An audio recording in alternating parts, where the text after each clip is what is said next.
Directions are probably good. Whatever, we'll find it.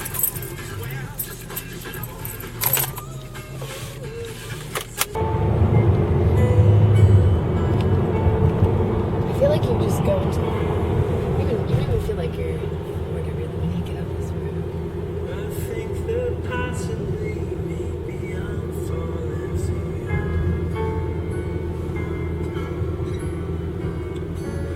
The wheels are falling off the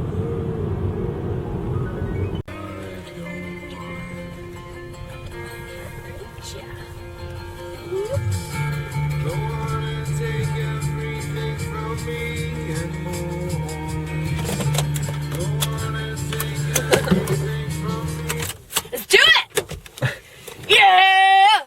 Civil War reenactment!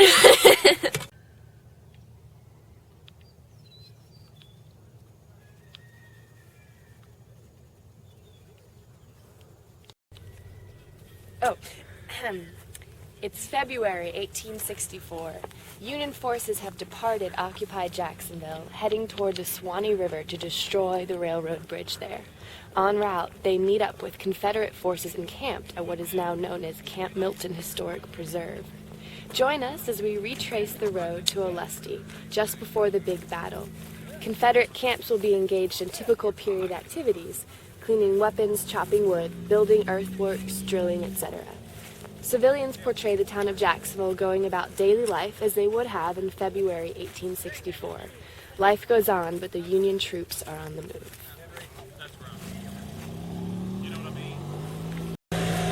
Anachronism much?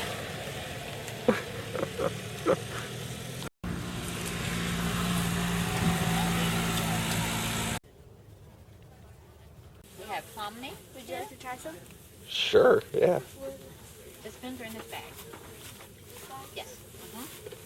You know, have you ever had hominy before? I have not, no. You've not?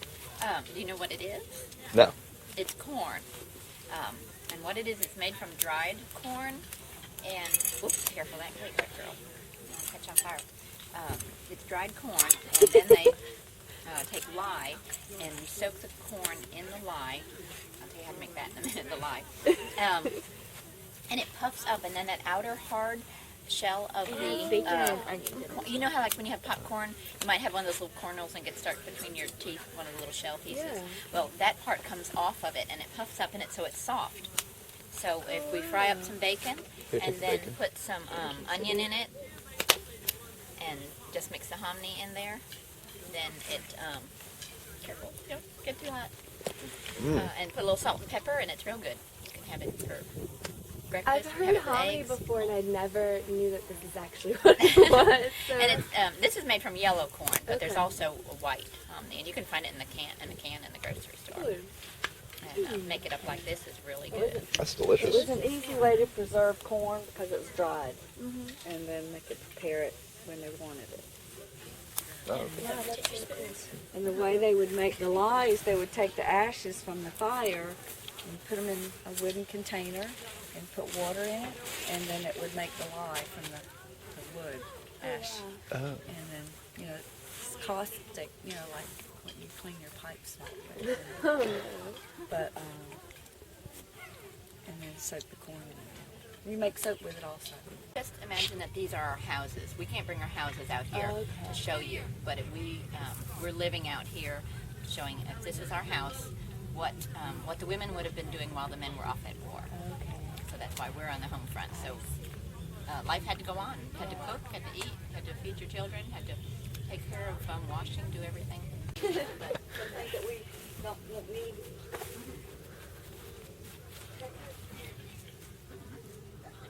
Or an apple. There's apples in the bag.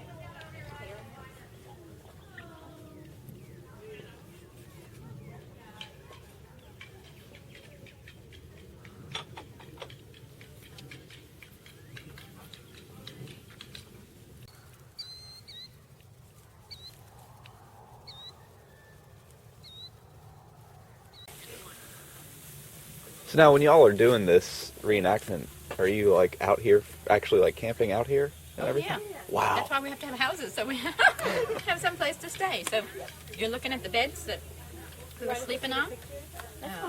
That's fantastic. And we cook. I mean, that's why we're cooking and eating, and we've got a place to wash dishes. We're doing everything that we need to do. Well, I can tell you a little bit about some of the things the women and children did to support that floor effort. They would roll bandages, and they would make lint, and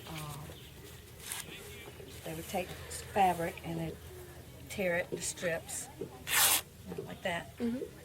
And they would roll them. They'd have different sizes, different widths, different lengths, and they would roll real tight, and it's a job that the children could do.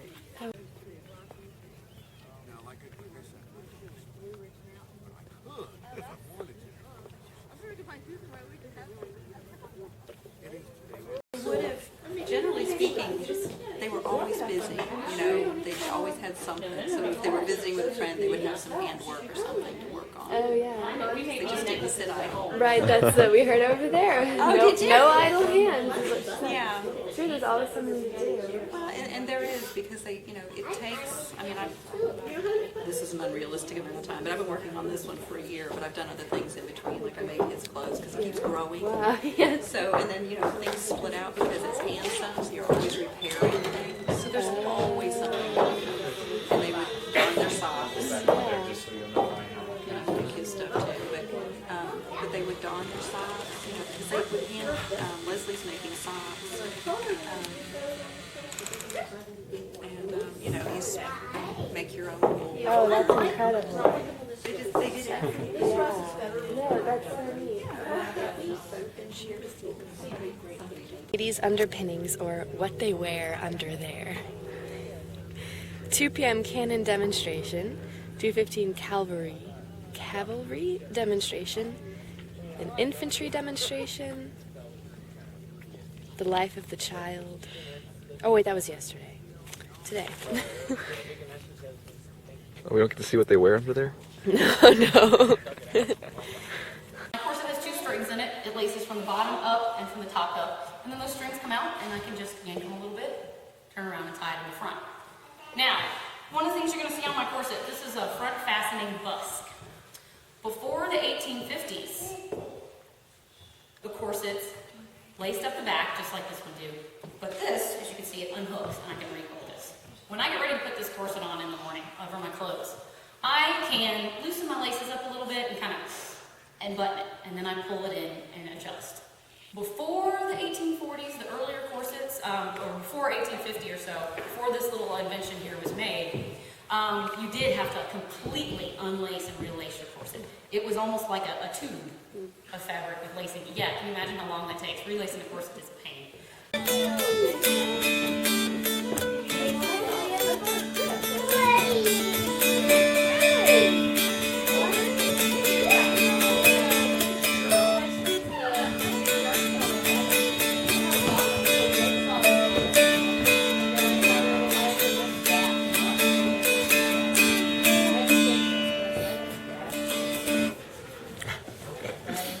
Bravo.